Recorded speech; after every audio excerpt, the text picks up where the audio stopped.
สวัสดีครับทุกท่านก่อนที่เราจะเริ่มกันในวันนี้ในเรื่องของสตอรี่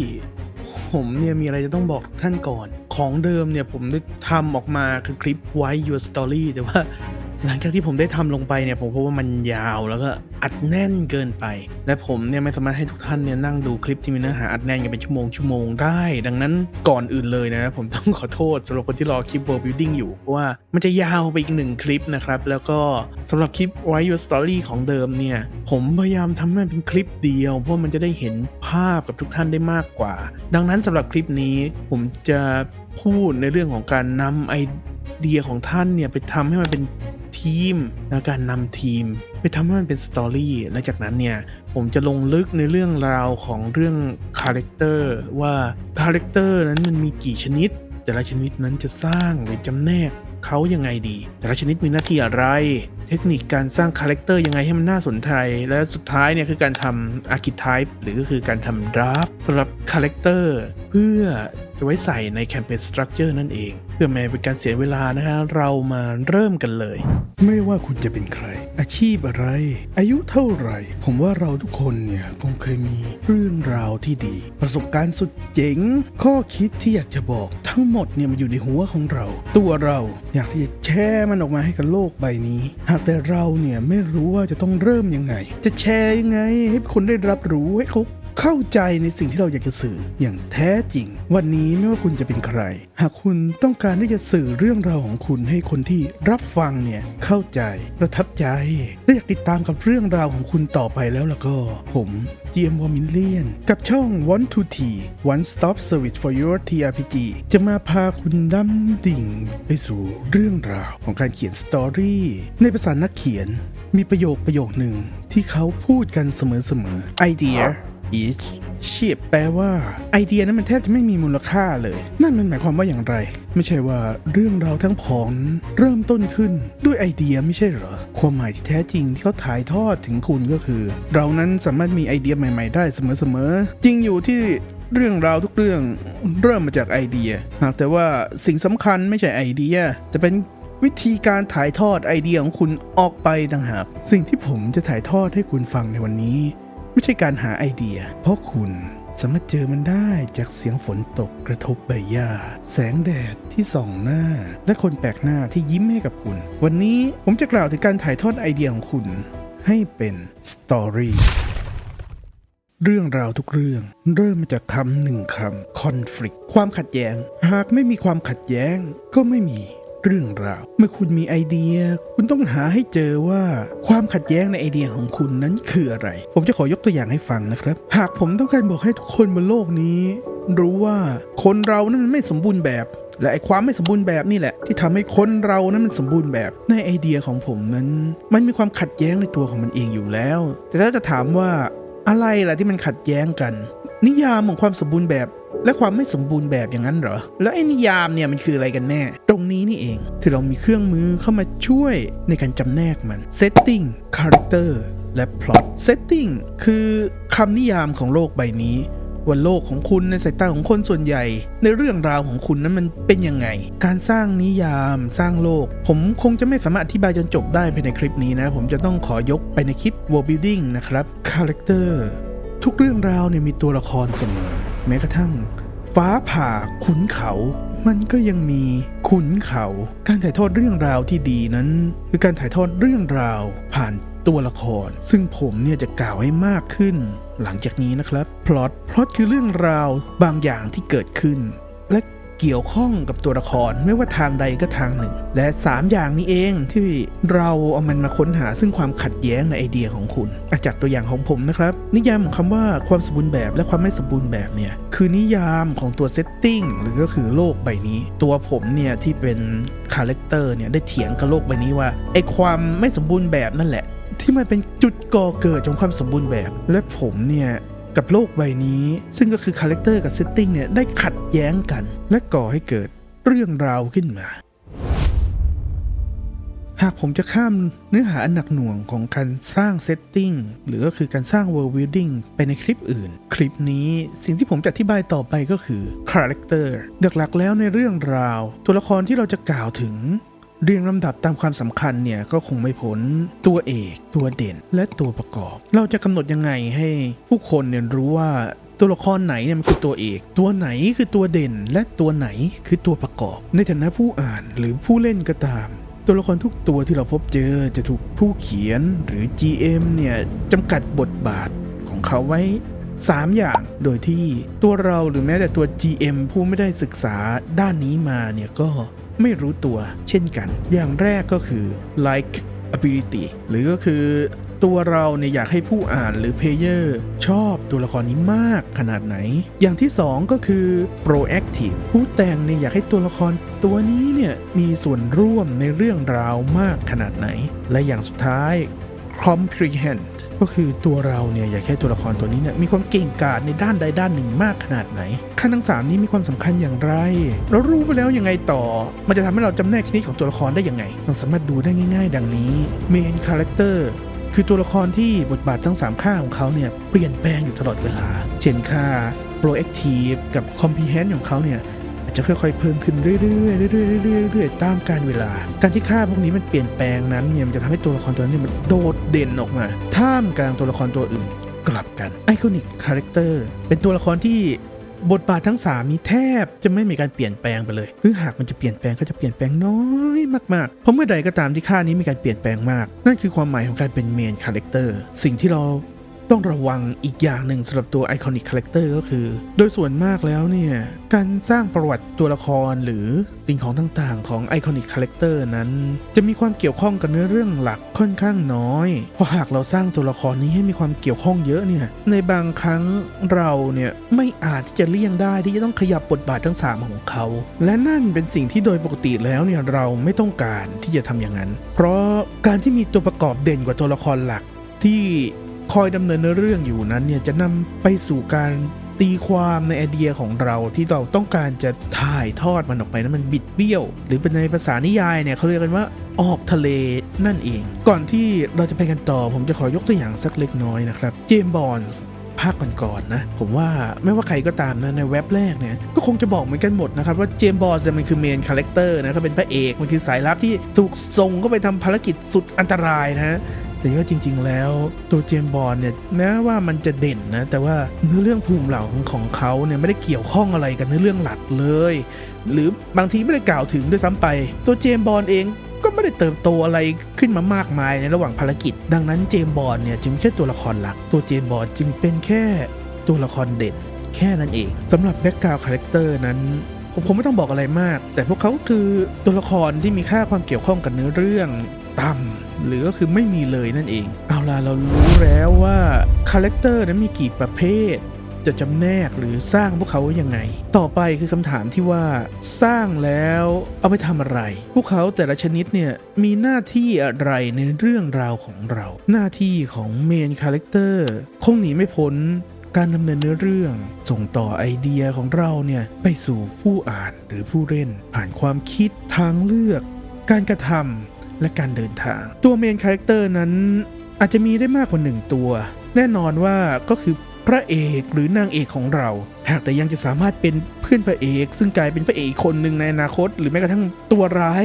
ก็เป็นเมนคาแรคเตอร์ได้เหมือนกันถัดมาคือหน้าที่ของไอคอนิกคาแรคเตอร์โดยปกติแล้วเนี่ยเราใส่ตัวละครไอคอนิกคาแรคเตอร์เข้ามาก็ต่อเมื่อเราเนี่ยต้องการให้ผู้อ่านหรือเพลเยอร์สนใจในพล็อตหรือก็คือเนื้อเรื่องของเรานั่นเองเราจะมี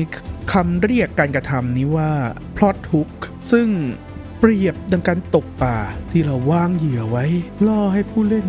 บังเอิญมางับมันในส่วนหน้าที่ของ background character เนี่ยคือการคอยส่งเสริมความสมจริงให้กับโลกและตัวละครของเรานั่นเองโดยปกติแล้วเราเนี่ยจะไม่ใส่ background character เข้ามาเฉยๆเพราะเราสามารถบรรยายฉากต่างๆให้มันได้อารมณ์โดยที่ไม่ต้องเน้นมาที่คนใดคนหนึ่งก็ได้เพราะอย่างนั้นเนี่ยจุดประสงค์หลักๆที่เราใส่ background character เข้ามาเนี่ยเพื่ออธิบาย setting ที่จำเป็นหรืออาจจะเพื่อเป็นพ่อค้าแม่ค้าซื้อของเล็กๆน้อยๆแล้วถ้าเช่นนั้นเนี่ยแบ็คกราวด์คาแรคเตอร์เนี่ยต้องเตรียมอะไรบ้างไหมหลักๆแล้วที่ผมว่า เราควรจะทำก็คือทำยังไงก็ได้ให้ผู้อ่านหรือผู้เล่นเนี่ยรู้สึกว่ามันเป็นธรรมชาติผมจะขอสรุปเป็นคำพูดง่ายๆตรงนี้เลยว่าเราเนี่ยไม่จำเป็นต้องใส่โรหรือก็คือบทบาทหน้าที่ให้กับพวกเขาหรอกให้นึกซะว่าเขาเป็นเมนคาแรคเตอร์ในโลกของพวกเขาเองอยู่แล้วคุณไม่จำเป็นต้องกำหนดว่าคนนี้นะคือพ่อค้าคนนี้เนี่ยคือคนบอกเซตติ้งและนอกจากเราไม่ต้องกำหนดโรให้พวกเขาแล้วเนี่ยเทคนิคอย่างต่อไปที่เราใช้กับ Background Character นั้นก็คือเรื่องของ Subtext ทุกท่านสามารถไปดูได้ในคลิป How to Roleplay นะครับโอเคเอาละเรารู้กันแล้วว่าตัวละครมีกี่ชนิดจะสร้างหรือแยกมันยังไงมีหน้าที่อะไรถามว่าจบหรือยังผมก็คงจะตอบว่ายังอยู่กับผมก่อนมันยังไม่จบท่านคงจะคิดว่าทำไมเรื่องคาแรคเตอร์เนี่ยมันถึงได้ยาวจังแล้วก็ลงลึกจังผมก็คงจะตอบได้ว่าจริงๆแล้วเนี่ยเรื่องราวที่เกิดมาจากคอนฟลิกต์3อย่างนั้นมันมาขัดแย้งกันเนี่ยโดยปกติแล้วสำหรับนักเขียนเนี่ยความสำคัญของมันเนี่ยก็มักจะเรียงเป็นว่าเราเนี่ยให้ค่าคาแรคเตอร์มากกว่าพล็อตและให้ค่าพล็อตมากกว่าเซตติ้งอีกทีหนึ่งและสำหรับชาว TRPG แล้วเนี่ยเราก็รู้กันอยู่นะฮะว่าตัวละครหลักเนี่ยก็คือตัวละครของเราเพลเยอร์ซึ่งเราเนี่ยเข้าไปควบคุมอะไรมันไม่ได้เลยนะดังนั้นเนี่ยแม้ว่าความสำคัญของตัวละครจะตกลงมานะแต่ในความรู้สึกของผมเนี่ยผมว่ามันก็ยังคงเทียบเท่ากับพล็อตอยู่ดีนะครับเอาละครับเมื่อเรารู้ถึงเรื่องความสำคัญของคาแรคเตอร์กันแล้วเนี่ยสิ่งต่อมาที่เราจะพูดถึงก็คือเราจะสร้างคาแรคเตอร์ยังไงให้มันน่าสนใจและสมจริงพวกเรานั้นยังมีเทคนิคการสร้างต่างๆดังนี้เทคนิคแรก Establish Empathy หรือก็คือการสร้างความเห็นอกเห็นใจความเข้าใจในตัวละครโดยส่วนใหญ่แล้วเนี่ยเรามักจะใช้เทคนิคนี้กับ Iconic Character โดยที่เราเนี่ยจะสร้างความเข้าอกเข้าใจในตัวละครนี้เนี่ยให้กับผู้อ่านหรือผู้เล่นเนี่ยผ่านหลักการหลักๆได้3วิธีแรก Like Us คือการทำให้ตัวละครมีพฤติกรรมในบางแง่มุมเนี่ยคล้ายกับผู้เล่นหรือคนอ่านหากแสดงด้านใดด้านหนึ่งออกมาให้เห็นถึงความเป็นมนุษย์ที่เหมือนกับพวกเราผู้คนก็ย่อมจะรู้สึกสนใจในตัวละครนี้มากขึ้นเป็นธรรมดาข้อที่2 Nice คือการที่เราเนี่ยให้ตัวละครตัวนั้นทำสิ่งที่เป็นความดีในชีวิตจริงเช่นเขาอาจจะช่วยแมวเขาไม่เตะหมาเขาพาคนสูงอายุข้ามถนนช่วยเหลือเด็กหลงทางเป็นต้นด้วยการใช้เทคนิคนี้เนี่ยจะทำให้ผู้อ่านเนี่ยรู้สึกเห็นอกเห็นใจต่อตัวละครนี้มากเป็นพิเศษข้อ3 Make author like them คือการใช้จิตวิทยาหมู่นั่นเองเช่นเดียวกันกับชีวิตจริงการที่ผู้อ่านเนี่ยเห็นตัวละครอื่นๆเนี่ยเขาชื่นชมตัวละครนี้เนี่ยเขาย่อมที่จะรู้สึกชื่นชมไปด้วยโดยธรรมชาตินะครับจบเทคนิคแรกกันแล้วนะสำหรับเทคนิคที่2กับที่3เนี่ยเราอาจจะนำไปใช้ในส่วนของ Main Character ซะส่วนใหญ่นะครับเทคนิคที่2เนี่ย Establish Rooting Interest คือการที่เราเนี่ยให้คนอ่านได้รับรู้ถึงสิ่งที่ตัวละครสนใจโดยปกติแล้วเนี่ยเรามักจะใส่3สิ่งลงไปเพื่อบอกถึงสิ่งที่ผลักดันตัวละครและทำให้ตัวละครของเราเนี่ยกลายเป็นคนขึ้นมาอย่างแรกก็คือ flaw หรือคือจุดอ่อนข้อบกพร่องโดยทั้งนี้ทั้งนั้นเนี่ยข้อบกพร่องของตัวละครนั้นเนี่ยเราสามารถที่จะแก้ไขได้อย่างที่2 limitation คือลิมิตที่ตัวละครเนี่ยไม่อาจจะก้าวข้ามไปได้ไม่ว่าจะทำยังไงก็ตามดังนั้นจึงเป็นไปได้สูงว่าผู้อ่านหรือเพลเยอร์เนี่ยอาจจะหัวเสียกับสิ่งนี้และอย่างที่3 handicap คือสิ่งที่แก้ไขไม่ได้แต่ว่าเขาเนี่ยมีติดตัวมาตั้งแต่กำเนิดเรื่องนี้เนี่ยเป็นเรื่องที่ช่วยไม่ได้และคงไม่มีผู้อ่านหรือเพลเยอร์คนไหนที่จะหัวเสียไปกับมันผมขอยกตัวอย่างนะครับ Spider-Man ตัวข้อบกพร่องในตอนแรกของ Spider-Man เนี่ยก็คือเมื่อเขาได้รับพลังมาตัวปีเตอร์นั้นเป็นเด็กเนิร์ดมาทั้งชีวิตเมื่อเขาได้รับพลังมาในตัวเขารู้สึกหลงระเริงไปกับความแข็งแกร่งที่คนทั่วไปไม่อาจมีได้และความบกพร่องนี้เองก็ได้ทำกันถูกแก้ด้วยเหตุการณ์ที่แสนสาหัสลุงเบนได้จากไปจำไว้นะปีเตอร์พลังที่ยิ่งใหญ่มาพร้อมกับความรับผิดชอบที่ใหญ่ยิ่งและนั่นทำให้ปีเตอร์ผู้เดินสายตัวร้ายเนี่ยได้ถูกแก้ไขข้อบกพร่องกลายมาเป็นฮีโร่ในที่สุดต่อมาคือลิมิตของตัวปีเตอร์พาร์เกอร์มันคืออะไรปีเตอร์นั้นเขาเนี่ยรักครอบครัวคนเดียวที่เหลืออยู่ของเขาป้าเมย์ผมว่าไม่ว่าใครก็ตามนะคงจะสั่งให้ปีเตอร์เนี่ยทิ้ง ป้าเมย์ไปไม่ได้แล้วนะต่อให้ป้าเมย์เนี่ยโดนจับไปเป็นตัวประกัน10 รอบผมก็เชื่อเหลือเกินว่าปีเตอร์ก็ต้องไปช่วยป้าเมย์ทุกรอบและในส่วนที่แก้ไขไม่ได้สำหรับตัวสไปเดอร์แมนนะครับแน่นอนว่าตัวปีเตอร์เนี่ยอาจจะไม่ได้เกิดมาตาบอดก็จริงนะแต่ว่าเอาเป็นว่าความเป็นเด็กเนิร์ดของปีเตอร์เนี่ยไม่ว่าจะผ่านไปกี่ปีเป็นฮีโร่มานานแค่ไหนเนี่ยก็ไม่อาจจะแก้ไขได้นะเรียกได้ว่าเป็นเนิร์ดมาตั้งแต่กำเนิดนะเทคนิคต่อไปที่เราจะใช้กันนะฮะก็คือโปรเกสหรือคือการทำให้ตัวละครนั้นเนี่ยมีความเกี่ยวพันกับเนื้อเรื่องของผู้เล่นโดยตรงอย่างนี้เนี่ยผู้อ่านหรือผู้เล่นเนี่ยก็คงจะไม่สนใจตัวละครนี้ไม่ได้แล้วนะตัวเทคนิคโปรเกสเนี่ยจะสามารถแบ่งได้นะเป็น2ชนิดด้วยกันอย่างแรกก็คือ Character Journey หรือคือตัวละครที่กระโดดโผล่ลงมาตรงการผจญภัยของผู้เล่นโดยตรงอย่างที่2เนี่ยก็คือ Mystery ลึกลับหรือก็คือโผล่มามีส่วนเกี่ยวข้องกับเนื้อเรื่องแต่ไม่ได้เปิดเผยรายละเอียดผมขอยกตัวอย่างนะครับหากผู้เล่นเนี่ยได้รับการจ้างหวานให้ไปส่งของที่หมู่บ้านแห่งหนึ่งที่ชื่อว่า Pandever แต่ระหว่างทางเนี่ยก็มีฝูงมอนสเตอร์กอบลินซุ่มโจมตีใส่หากว่าจู่ๆเนี่ยก็มีชายชุดคลุมดำกระโดดออกมาขวางทางเหล่าหน้าเพลเยอร์ไว้เขายกกระทาขึ้นเลยตะโกนว่า You shall not pass ว่าถ้าเพลเยอร์ไม่สนใจก็คงจะไม่ได้แล้วแหละ จบกันไปแล้วนะครับสำหรับส่วนของการสร้างคาแรคเตอร์ทุกท่านคงคิดว่าหลังจากที่เราลำบากลำบนในการสร้างมันขึ้นมาแล้วเนี่ยเราจะเอามันไปทำอะไรต่อแน่นอนว่าหลังจากที่ทำมาทั้งหมดแล้วเนี่ยเราคงไม่มาตกม้าตายกันตอนจบโดยการเอามันไปใช้ต่อไม่ได้เอาละครับเรื่องต่อมาที่ผมจะสอนก็คือการนำคาแรคเตอร์ที่เราทำมาเนี่ยไปทำ Archetype หรือก็คือ Character Draftนั่นเองทำไมเราต้องทำ Archetype มันสำคัญยังไงแล้วจะนำมันไปใช้ยังไงวันนี้เนี่ยผมจะมาบอกให้ทุกท่านรู้ให้เห็นภาพมันอย่างชัดเจนเอง Archetype หลักๆแล้วก็คือ draft ของตัวละครหรือก็คือเหตุการณ์ต่างๆที่เราวางแผนให้ตัวละครเนี่ยเจอซึ่งใน Archetype นั้นจะแบ่งได้เป็น2อย่างก็คืออาร์คหรือก็คือเนื้อเรื่องสำคัญที่มันจะทำให้เกิดโปรเกรสขึ้นอย่างที่2ซัพพอร์ตนี่ก็คือเนื้อเรื่องที่อาจจะทำให้เกิดโปรเกรสขึ้นหรือไม่เกิดก็ได้แต่อย่างไรก็ตามเนี่ยมันต้องมีความหมายบางอย่างบางสิ่งต่อตัวละครหรือตัวละครจะต้องได้บางสิ่งบางอย่างกลับไปถึงตรงนี้เนี่ยทุกท่านอาจจะยังไม่เห็นภาพเท่าไหร่และเพื่อให้ทุกท่านได้เห็นภาพให้ได้มากที่สุดผมจะขอดึงตัวอย่างจากตัวอย่างของคลิป Campaign Structure มาลงลึกในรายละเอียดและอธิบายต่อกันแล้วกันนะครับจากคลิป Campaign Structure เนี่ยตัวผมได้ทำเควสง่ายๆโดยให้เราตัวละครหลักหรือคือผู้เล่นเนี่ยเดินทางผ่านไปยังหมู่บ้านหนึ่งแล้วก็พบกับชาวบ้านจำนวนมากวิ่งเข้ามาขอร้องเหล่าผู้เล่นให้ไปช่วยเด็กสาวที่ถูก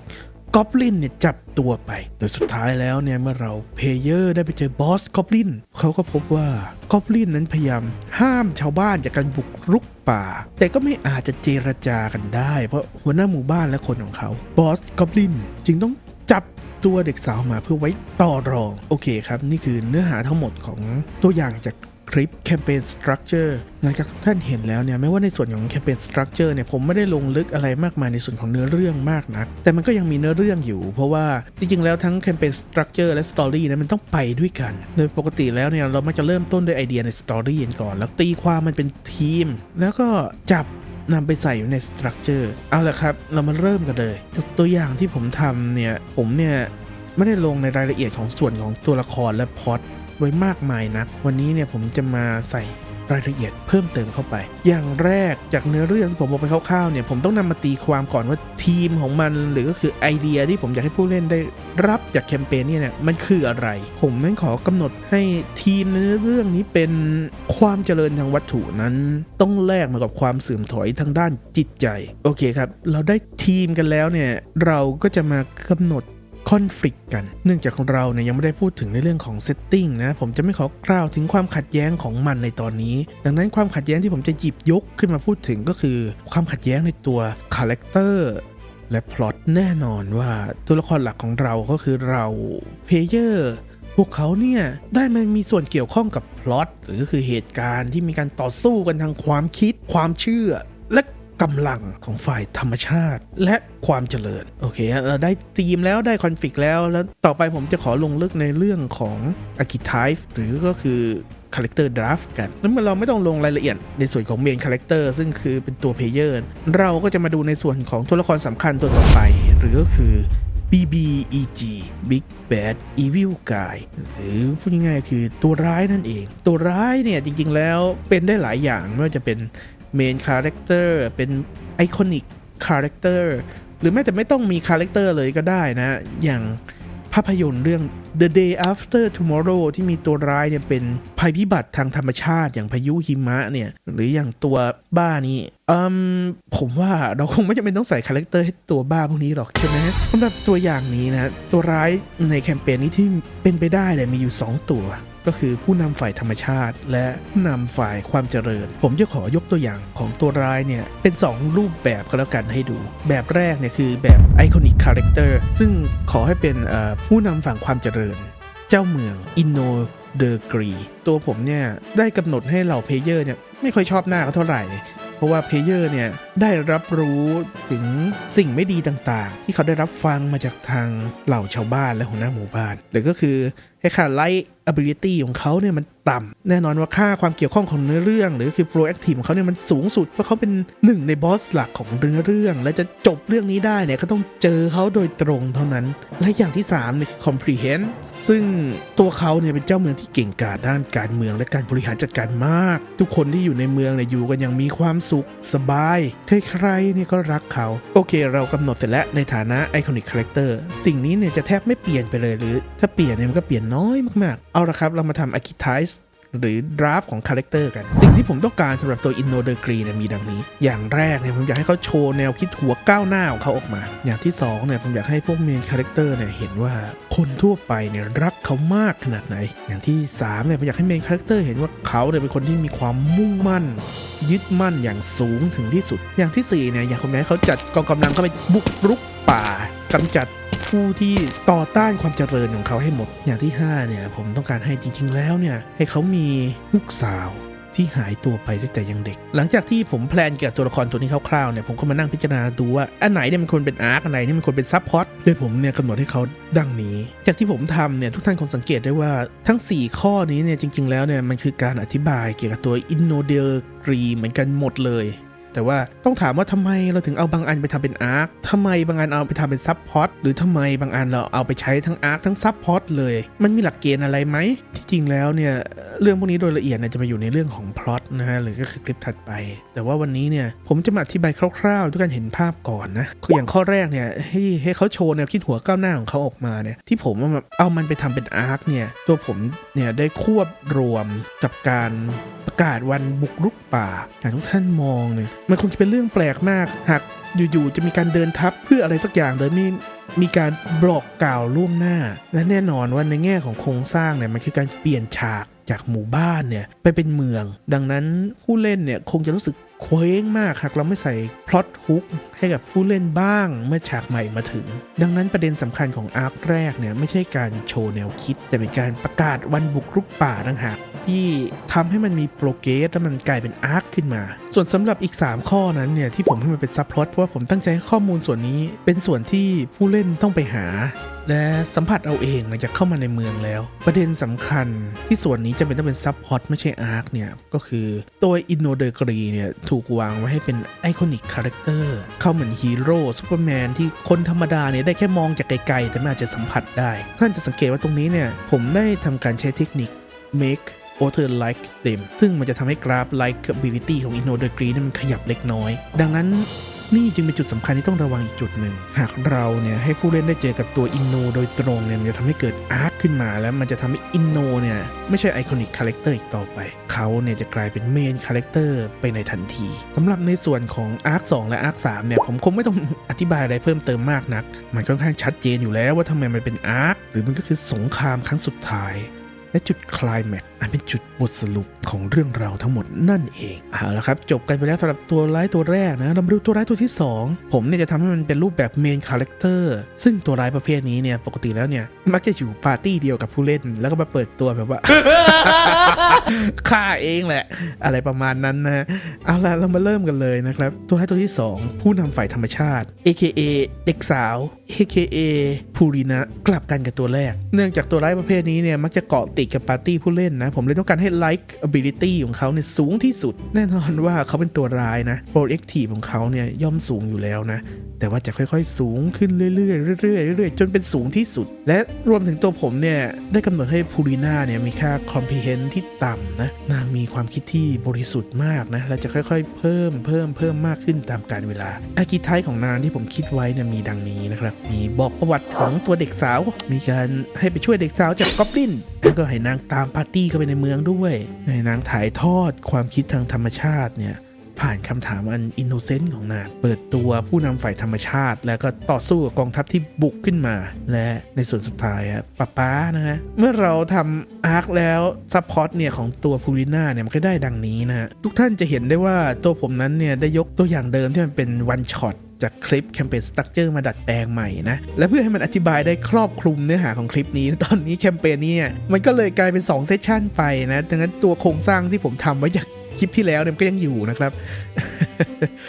ในช่องแรกเนี่ยของเดิมเนี่ยคือเพลเยอร์จะถามถึงร่องรอยของกอบลินเนาะและส่วนอื่นๆแต่ว่าตัวผมเนี่ยได้ทำการดัดแปลงนะผมเนี่ยตั้งใจจะบอกถึงประวัติของเด็กสาวด้วยนะโดยจะเกริ่นล่วงหน้าถึงความเป็นเด็กกำพร้าของนางนะเพื่อประโยชน์ในการเอานางติดไปด้วยในอาร์คที่2และแน่นอนว่าส่วนนี้เนี่ยมันคือส่วนที่มอบข้อมูลแก่ผู้เล่นล้วนๆไม่ได้มีการขยับไปไหนดังนั้นเนี่ยมันก็เลยเป็นซับพล็อตในส่วนของอาร์คแรกช่วยเด็กสาวจากกอบลินแน่นอนว่ามันคือการตบบอสซึ่งตอนนี้เนี่ยกลายเป็นมินิบอสไปแล้ว ดังนั้นเนี่ยมันก็เลยเป็นอาร์คอย่างแน่นอนเพราะมันมีโปรเกรสขึ้นมาสำหรับอาร์ค2เนี่ยผมให้พูริน่าเนี่ยติดตามปาร์ตี้เข้าเมืองด้วยเพราะว่านางเนี่ยได้ถูกแพลนมาให้เป็นตัวร้ายประเภทเมนคาแรคเตอร์หากนางไม่ได้ติดตามเพลเยอร์ไปด้วยนะย่อมยากที่จะทำให้เพลเยอร์รู้สึกผูกพันและยากต่อการถ่ายทอดแนวคิดด้านธรรมชาติของนางไปด้วยดังนั้นเนี่ยในส่วนนี้เนี่ยแม้ว่ามันจะไม่มีขึ้นมาเป็นบล็อกในส่วนของสตรัคเจอร์อะไรก็ตามนะแต่ว่ามันก็เป็นสิ่งที่เรียกว่า must have ในชนิดที่ว่าเปิดกระเป๋ามาก็ต้องเจอนางนอนขดทำแก้มป่องน้ำตาซึมเงยหน้าขึ้นมามองคุณเลยทีเดียวนะฮะแน่นอนว่าถ้าของมันต้องมีขนาดนี้เนี่ยมันสมควรจะถูกเราเน้นย้ำให้มันเป็นอาร์คเลยนะครับในส่วนของการถ่ายทอดความคิดทางธรรมชาติผ่าน